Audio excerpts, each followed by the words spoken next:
네, 강프로입니다. 두산에너빌리티 보겠습니다. 자, 화요일장 끝났습니다. 그리고 두산에너빌리티는 1% 하락해서 마감이 됐습니다. 22평을 돌파한 이후에 62평과 딱 그 사이에 있죠. 그 사이에서 소폭 조정을 받는데 매물 소화 과정을 받고 있다. 이렇게 보시면 돼요. 그리고 두산에너빌리티가 조정을 살짝이라도 받았을 때 어떤 상황이 나왔느냐? 그동안 말씀드렸었던 내용 그대로 진행이 됐습니다. 삼성전자 같은 경우에 반등폭이 나오면서 22평을 수렴하는 정도까지 반등이 진행이 됐고요. 하이닉스 같은 경우에도 어때요? 크진 않지만 1% 정도 반등을 하면서 22평을 여전히 목전에 두고 있다. 즉 지금 상황은 삼성전자 같은 경우에 추가 하락이 나오지 않는 상황, 하이닉스 마찬가지겠죠. 그러면 이런 상황에서 코스닥을 포함해서 삼성전자와 하이닉스를 제외한 종목군들의 시세가 진행이 되고 있는 겁니다. 이 상황을 제가 계속해서 말씀을 드렸는데 드디어 계속 진행이 되고 있는 거예요. 오히려 쭉 V자 반등을 해서, 즉 급등을 해서 62평을 빠르게 돌파하는 것보다 이쪽 구간에서 매물 소화를 받고 가는 게 더 좋을 수 있어요. 왜 그러냐? 이렇게 급등을 해버리잖아요. 코스피가 또 과열권에 들어갑니다. 그리고 이건 삼성전자 같은 경우에는 더해요. 삼성전자가 여기서 그냥 급등을 시켜버려서 62평을 상회시켜버리고 신고가까지 달리잖아요. 그러면 두산에너빌리티는 못 갑니다. 또 왜? 수급을 뺏기니까. 이걸 알고 있어야 돼요. 자, 그러면 이때 당시에는 왜 삼성전자와 함께 원전이나 뭐 다른 종목군들 많죠. 삼성전자 포함해서 반도체 관련된 종목군들 이쪽에서 시세가 계속 진행이 됐던 것일까? 이때 당시에는 이 정도의 쏠림이 나오지 않았었거든요. 하이닉스가 4월, 5월, 6월 달 이렇게 시세가 나왔었을 때는 정말 너무 심하게 쏠리는 현상이 진행이 됐었습니다. 거의 뭐 포모에 극대화되어 있는 상황이다. 이렇게 볼 수 있을 정도까지 상승이 나왔었기 때문에 이 상태에서는 사실상 오버슈팅이 나왔다고 볼 수 있고 이 정도의 상황이 지금 상황에서 쭉 올라가서 또 나온다? 두산에너빌리티는 또 못 가고 여기서 저가를 이탈할 수 있어요. 왜 그러냐면 자 보세요. 두산에너빌리티가 원래 조정을 받았었어야 되는 구간은 62평 또는 장기 이평선까지입니다. 이때 당시에 장기 이평선의 가격대는 9만 원이에요. 9만 원 정도까지가 최대 조정을 받을 수 있는 폭. 이 상황에서 추가적으로 조정을 받더라도 즉 수급이나 시장이 떨어져서 조정을 받는 건데 9만 원을 뭐 소폭 하회하는 정도? 이 정도까지 조정이 나왔어야 돼요. 이때처럼 6월 8일 날처럼요. 10% 하락하면서 8만 5천 원까지 떨어졌죠. 이런 상황이 나오는 게 사실상 정석인데 삼성전자와 하이닉스 쪽에 수급이 몰리다 보니까 늦게 빠졌죠. 삼성전자 하이닉스가. 그렇다 보니까 코스피는 안 빠지는 상황이 나온 겁니다. 두산에너빌리티는 코스피 안에 있는 종목이지만 코스닥과 움직임을 같이 했었던 거죠. 여기서 추가적으로 상승하기 위해서는 즉 매물 소화 과정을 그렇게 크게 안 받고 계속해서 강세를 보였었단 말이에요. 이 상황에서 추가적으로 강세를 보이기 위해서는 최소한의 실적 확인이 되어줬어야 됩니다. 주가가 올라가는 것 자체가 실적보다 가격이 먼저 올라가서 발생하는 현상이기 때문에 주가 자체가 올라가기 위해서는 무조건 신고가 이후에 즉 앞으로 좋아질 만한 내용을 토대로 올라갑니다. 근데 두산에너빌리티가 2만 원부터 14만 원까지 올라오는 이 7배 정도의 상승 구간이 나왔을 때 어떤 상황이 됐었나요? 다시 말씀드리지만 실적에 대한 성장세 자체가 없었습니다. 그럼에도 불구하고 2만 원부터 14만 원까지 7배 정도의 상승 구간을 1년 만에 만들어낸 거예요. 그렇다 보니까 어떤 방식으로든 조정이 필요했었습니다. 근데 이 상황에서 삼성전자의 강세 그리고 하이닉스의 강세가 지속되다 보니까 코스피가 늦게 떨어진 겁니다. 이걸 업종 차트로 보면 명확하게 구분이 되는데 코스닥 같은 경우에는 어때요? 4월 27일 날부터 꺾이기 시작했습니다. 그리고 6월 달 이때 됐을 때는 이미 코스닥 지수는 25% 정도 정확하게 나와 있죠. 25% 정도 하락 구간이 발생해 있었을 때고 25%보다 추가적으로 20한 3, 4%가 더 빠졌었던 이유는 최종적으로 48% 하락 구간이 나왔어요. 코스닥은 딱 반토막이 났는데 이때부터 뭐가 나왔습니까? 코스피가 같이 하락한 겁니다. 제가 지금 이야기를 드리는 게 뭐냐? 두산에너빌리티가 여기 6월 중순 이후 그리고 7월 달 폭락을 했었던 부분 그러면서 5만 원까지 급락했었던 부분은 코스피의 약세 때문입니다. 근데 지금은 어때요? 삼성전자를 포함해서 하이닉스까지 앞으로 실적 성장이 계속됩니다. 그리고 앞으로 실적 성장이 계속된다는 건 AI 투자를 계속적으로 진행을 한다는 건데 AI 투자 어디서 해요? 미국에서 해요. 그러면 미국에서 지금 어떤 상황이에요? S&P 500 같은 경우에 신고가예요. 주가 선반영된다 그랬죠. 선반영되는 과정에서 가격 먼저 올라간다 그랬죠. S&P 500의 신고가라는 건 앞으로 실적이 추가적으로 더 좋아질 수 있고 AI 투자에 대한 부분은 지속적으로 나온다는 겁니다. 이 상황이 진행되어야지만 두산에너빌리티가 14만 원까지 올라갔었던 근거가 마련이 돼요. 이 근거에 대한 훼손 없이 6월 중순 이후에 하락 구간이 발생을 했기 때문에 지금 우리가 봐야 되는 부분은 다시 말씀드리지만 삼성전자의 여기 바닥 확인 과정, 하이닉스의 바닥 확인 과정에서 AI 파생된 관련되어 있는 종목군들 위주로 반등이 진행되고 있다. 그리고 이 반등세는 삼성전자가 신고가 구간을 넘어설 때까지, 신고가 구간까지 올라오잖아요. 그러면 코스피 전체가 살아나기 때문에 두산에너빌리티에도 호재가 됩니다. 지금 상황에서는. 근데 여기까지 가기에는 시간이 약간 필요하다. 왜? 삼성전자가 올라가는 데 있어서 매물 소화 과정이 필요하기 때문에. 그리고 올라가는 중간에 뭐가 있죠? 29만 원에 62평이 있죠. 62평을 돌파하는 데까지는 한 달 정도가 걸립니다. 20일 정도가 걸리기 때문에 그 가격대까지 두산에너빌리티가 62평을 먼저 수렴하고 장기 이평선인 200일 이평선을 먼저 수렴한다는 건 더 이상 추가적으로 하락할 수 있는 내용이 안 생긴다는 겁니다. 무엇보다도 하나 보셔야 될 건 AI 투자를 하기 위해서는 금리에 대한 변화에 상당히 민감합니다. 왜 제가 AI를 가지고 이야기를 드리느냐? 두산에너빌리티가 올라갔었던 세 가지 이유가 있습니다. 원전, 특히나 SMR에 대한 기자재 공급, 그리고 가스터빈에 대한 수요 확대, 그리고 이 두 가지를 합쳤을 때 어디로 들어가요? 데이터 센터로 들어갑니다. 이 세 가지 내용 때문이에요. 그러면 이렇게 진행되기 위해서는 데이터 센터에 대한 수요가 늘어나야 되고 이건 미국에서 진행이 돼야 됩니다. 그럼 미국에서 진행이 되는 걸 앞단에서 볼 수 있는 게 뭐예요? 삼성전자의 실적이에요. 근데 삼성전자의 실적은 어떻게 되겠습니까?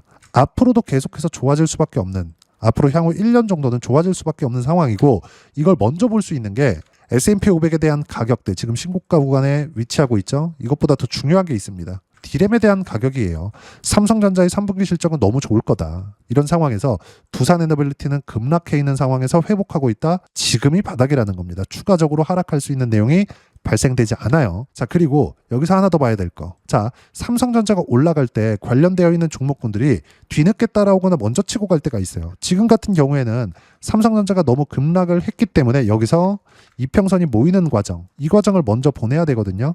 그러기 위해서는 먼저 떨어지고 급등락을 하는 종목군들이 있어요. 그 종목군들 중에 하나가 이수 페타시스, PCB 쪽, AI 쪽입니다.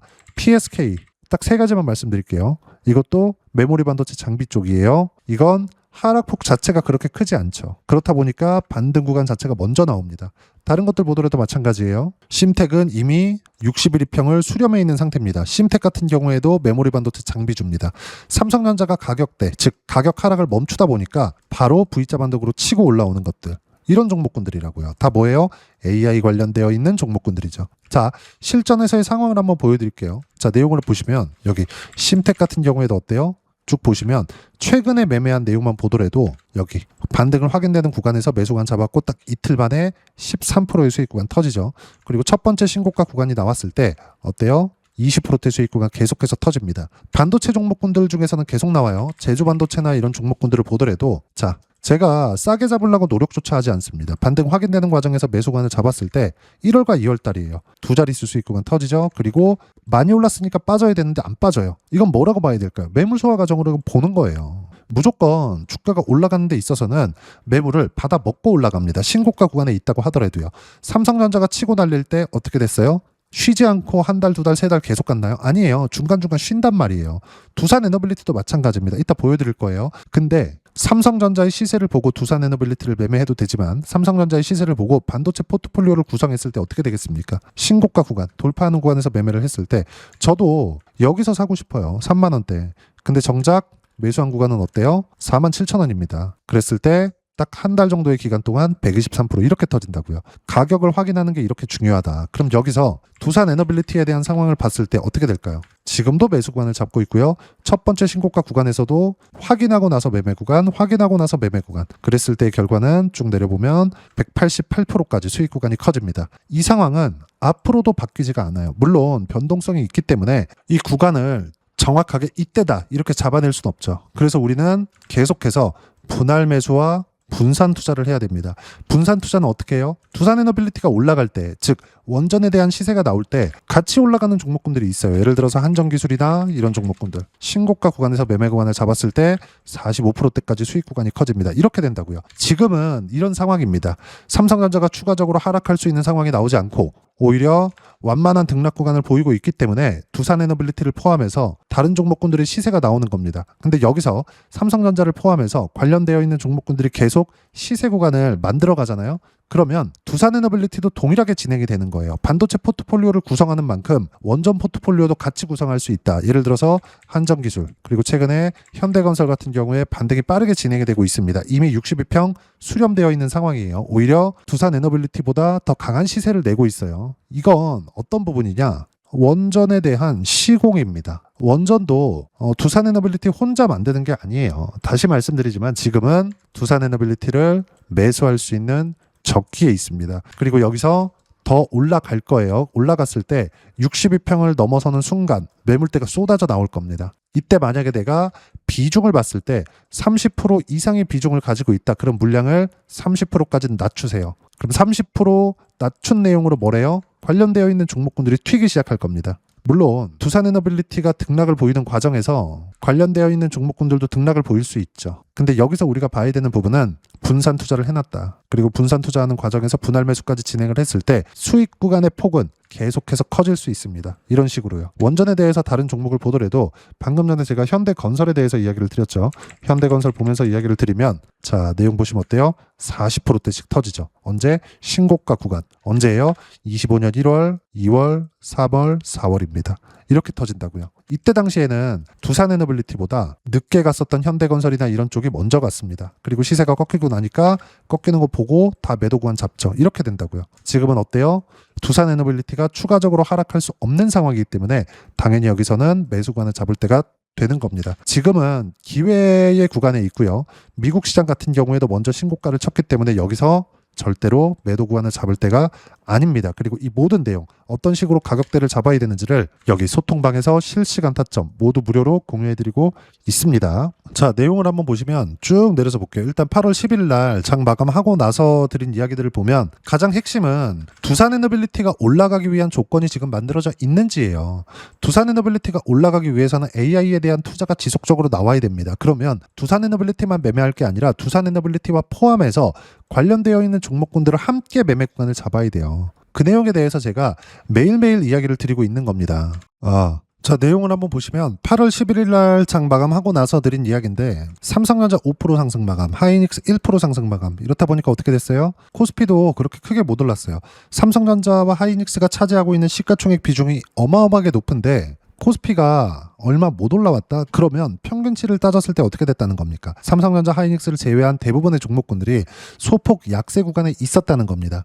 그렇지 않았다면 삼성전자가 5%나 올랐는데 코스피가 0.7%밖에 못 올랐을까요? 즉 지금은 변동성이 완화 구간에 들어와 있다. 그럼 이런 상태가 어디가 좋아요? 두산에너빌리티를 포함해서 관련되어 있는 종목군들, 특히나 AI 파생되어 있는 종목군들에 가장 좋다는 겁니다. 자, 그리고 이제 8월 12일입니다. 그때가 되면 물가지표가 예정되어 있어요. 그럼 물가지표 같은 경우에도 지금 어떻습니까? 유가 기준에서 봤을 때 7월달 물가지표니까 유가가 하락 구간이 있었기 때문에 그렇게 나쁘지 않을 거예요. 근데 물가에 대한 부분이 만약에 나쁘게 나온다고 하더라도 어떤 식이 될까요? 전혀 상관이 없습니다. 만약에 물가지표가 시장에 큰 영향을 줄 거였다면 S&P 500 같은 경우에 신고가를 가지 못했을 겁니다. 이미 신고가를 갔다는 건 선반영이 되고 있다는 게 돼요. 그 부분에 대해서 이야기를 드리는 거고 여기 그 밑에도 있죠. 유가가 높은 위치에서 S&P 500은 신고가가 진행되고 있다. 즉 지금은 AI 포함해서 무조건 주도주만 매매해야 된다. 그리고 주도주 중에 하나가 두산에너빌리티를 포함해서 관련되어 있는 종목군들입니다. 반도체 당연하고요. 로봇도 당연합니다. 그 부분에 대해서 이야기를 드리는 거고 여기 삼성전자, 반도체 관련주 그리고 AI 관련주 중에서 시세 확인된 종목군들 위주로 매매 필수. 그리고 어떤 종목이라도 지금 시세가 나오는 종목, 즉 주도주 안에서 시세가 나오는 종목이라도 62평에는 수렴한 이후에 매물 소화 과정을 받고 가야 됩니다. 이 구간에서 어떤 식으로 가격대를 잡을지 이런 식으로 그리고 실시간 타점은 어떻게 봐야 되는지를 소통방에서 모두 무료로 공유해드리고 있으니까 구독과 좋아요 눌러주시고요. 댓글 하나씩 달아주시면 무료 입장 가능하고 입장 방법은 여기 010-5481-4045번으로 구독이라고 문자 보내주시면 소통방 입장 방법 순차적으로 안내해드리도록 하겠습니다. 자, 그러면 여기 소통방에서 진행하는 내용 똑같이 따라서 매매를 했을 때 어느 정도까지 수익 구간을 만들어낼 수 있는지 그 부분은요. 아까 전에 보셨던 화면입니다. 키움증권에서 제공하는 0606 화면이에요. 자, 내용 보시면 어때요? 공통점 한번 찾아보세요. 신고가를 확인한 이후에 시세 구간이 계속해서 나오죠. 그리고 고가 찍고 떨어지기 시작하니까 팔 때는 팔아야 돼요. 떨어지는 거 보고. 여기까지 다시 올라온 팔아야지. 이런 거 안 통합니다. 떨어지는 거 보고 팔아야 돼요. 이렇게 매매하기 위해서는 올라오는 부분을 확인하고 나서 시세 구간을 반드시 만들어놔야 된다. 이 구조가 나오는 이유는 주가가 올라가는 원리 자체, 근거 자체가 선반영 구조를 띠고 있기 때문입니다. 그리고 그랬을 때 수익 구간 두 자릿수. 아까 전에 두산에너빌리티 같은 경우에는 보여드렸으니까 내용을 한번 더 보여드리면 어때요? 신고가 구간에서 계속된 매매 구간 계속 잡죠. 이랬을 때의 결과는 100%대 이렇게 터진다고요. 100%가 여기서만 터진 것도 아닙니다. 예를 들어서 제주반도체나 이런 종목군들 봤을 때 신고가를 확인하고 나서 매매 구간 잡았을 때 결과는 123%. 그리고 이 모든 내용들은 제주반도체 이렇게 검색을 해보면 누구나 함께 매매할 수 있게 제가 실시간 타점 모두 무료로 공유해드리고 있으니까 구독과 좋아요 눌러주시고요. 댓글 하나씩 달아주시면 무료 입장 가능하고 입장 방법은 여기 010-5481-4045번으로 구독이라고 문자 보내주시면 소통방 입장 방법 순차적으로 안내해드리도록 하겠습니다. 자, 그러면 여기 세 자릿수 또는 두 자릿수 이상의 수익 구간을 내기 위해서 어떤 부분을 이해하고 판단해야 되는지 그 부분은요. 여기 두산에너빌리티의 가격 전략, 단기 보유 전략 두 가지인데 단기는 2주입니다. 2주 동안 내가 어떻게 수익 구간으로 전환시킬지 그 부분이고 2주 안에 수익 구간으로 전환시키기 위해서는 가격에 대한 이해가 필요하고요. 가격에 대한 이해가 되었을 때 주도주, 신고가 두 가지 내용에 대한 이해가 될 겁니다. 이 두 가지 내용 모두 무료로 공유해드리도록 할 테니까 구독과 좋아요 눌러주시고요. 010-5481-4045번으로 두산에너빌리티라고 문자 보내주시면 가격, 단기 보유 전략 함께 공유해드리도록 하겠습니다. 자, 시장 쉽지 않죠. 그냥 올라가면 좋겠는데 이렇게 잘 가던 제주반도체 같은 경우에도 쉬었다 갑니다. 두산에너빌리티도 마찬가지예요. 그리고 원전 관련되어 있는 종목군들도 마찬가지입니다. 한정기술이나 이런 종목군들 봤을 때 어때요? 쭉 떨어지죠. 근데 그 전에 신고가 구간에서는 45%. 지금 신고가를 기다리라는 게 아닙니다. 두산에너빌리티는 이미 바닥이 나왔고 올라갈 수 있는 상황이 됐어요. 삼성전자가 가격대를 버티고 있는 것만으로도 상승 구간이 발생을 할 거다. 단지 삼성전자와 다른 종목군들 간의 차이는 조금씩 발생할 수 있어요. 그 구간에 어떤 식으로 가격대를 잡고 매매 구간을 잡아야 되는지 소통방에서 실시간 타점 모두 무료로 공유해드리도록 할 테니까 구독과 좋아요 눌러주시고요. 여기 입장 방법 확인해서 들어오시면 되고 무엇보다도 두산에너빌리티와 함께 어떤 주도주를 공략해야 되는지 제가 딱 한 종목만 준비해 놨으니까 영상 끝까지 시청하시고요. 모든 분들이 성공 투자하셨으면 참 좋겠습니다. 네, 주식 투자를 할 때 항상 체크해야 될 부분이 있습니다. 자, 제가 영상 초반부에도 이야기를 드렸지만 항상 주식 투자에서의 시세, 즉 주식 시세는 가격이 먼저 반영한다는 점입니다. 자, 어떤 호재나 악재를 찾으실 텐데 그런 호재나 악재를 찾아서 우리가 매수와 매도를 반복했을 경우에는 주식 시세가 올라가는 과정에서 꼭 내 것만 털리고 올라가는 경우가 비일비재했을 겁니다. 제가 매매를 했었던 종목군들 중에서 어떤 식으로 시세가 진행되고 연결이 되기 시작했었는지 그 부분에 대해서 한번 체크를 해보고 넘어가도록 하겠습니다. 자, 제가 먼저 조회를 눌러서 이야기를 드릴 텐데 이렇게 조회를 눌러서 먼저 보여드리는 건 조작이 불가능하다는 걸 먼저 보여드리는 거고요. 자, 내용 한번 보겠습니다. 자, 재룡산업 시세 구간 올라가는 구간 확인하고 나서 매매를 한 경우에 34%대 수익 구간. 자, 다음 종목 한번 보겠습니다. 한화오션 신고가 이후에 다시 상승하는 구간 그리고 수익 구간은 57%까지 늘어나는 부분이 있습니다. 공통점이 있다는 겁니다. 먼저 돌려보면서 이야기를 드리도록 할게요. ABL 바이오. 자, 이것조차도 마찬가지죠. 시세 이후에 다시 큰 폭의 급등 구간 그리고 76%까지 시세 구간이 발생했다는 점. 어떤 종목이든 가격대가 올라가는 부분이 먼저 나왔다는 게 핵심 포인트예요. 자, 다음 종목 보겠습니다. 자, 자람 테크놀로지입니다. 어떻습니까? 이것조차도 마찬가지죠. 74.8%의 수익 구간을 냈는데 단 3일 걸렸습니다. 시세가 나왔었던 구간은 동일하게 신고가 이후에 발생했다는 점. 그리고 마지막으로 두산에너빌리티. 두산에너빌리티도 계속해서 상승 구간을 만들어가고 있지만 당연히 신고가 이후에 시세가 나오고 있다는 점. 호재나 악재 때문에 이 내용으로 인해서 주가가 올라가는 것은 맞지만 어디든 간에 가격이 먼저 반영하는 즉 신고가 구간 이후에 50%, 60%, 70%대 수익 구간이 나올 수 있다는 점. 자, 우리가 세력들도 아닌데 계속해서 시장을 추적 관찰할 수 없겠죠. 가장 효율적으로 볼 수 있는 방법에 대해서 그리고 거기에 맞는 종목을 딱 한 종목만 준비를 해왔습니다. 자, 첫 번째 주도주 공유에 대한 부분인데 수익률 기대치는 15에서 30% 안쪽으로 잡는다. 물론 추가적으로 상승할 수도 있겠지만 허황되게 200% 올라간다, 300% 올라간다 이렇게 보기 위해서는 우리가 충분한 시간 투자가 필요합니다. 하지만 우리가 정작 조정이 오기 전에 안정적으로 보유할 수 있는 그 시간은 길어봤자 2주 안에 끝내야 되는데 그 안에 나올 수 있는 조정 구간까지 포함해서 나올 수 있는 수익률 기대치는 15에서 30%가 적당하고 시장에 도움이 있었을 때 추가적으로 상승을 하는 겁니다. 자, 그러면 이 세 가지 조건을 만족해야 됩니다. 자, 첫 번째, 직전 3개월 가장 강했었던 업종. 아까 전에 말씀드렸죠? 신고가 구간에 있었던 종목군들이라는 점. 자, 그리고 3개년 연속 순이익, 즉 단기 순이익 전망치가 증가하는 거지 실제 실적이 좋아지면 주가는 이미 높은 위치에 있는 겁니다. 단순히 가격이 올라갔다고 해서 높은 위치에 있다는 게 아닙니다. 무슨 얘기냐? 실적이 올라간 만큼 주가가 그만큼 올라와 있다면 그건 비싼 주식이 되겠죠. 앞으로 나올 수 있는 예상치에 대한 실적보다 주가가 더 낮은 위치에 있어야 돼요. 하지만 가격이 올라가는 건 다른 거다. 그래서 전망치가 증가한 종목을 찾자. 자, 그리고 가장 중요한 점. 올라가려면 돈이 필요하겠죠. 즉 매집봉이 들어와서 가격대를 올리고 외국인이나 기관들, 즉 세력들의 미친 매집 구간을 확인을 해야 된다.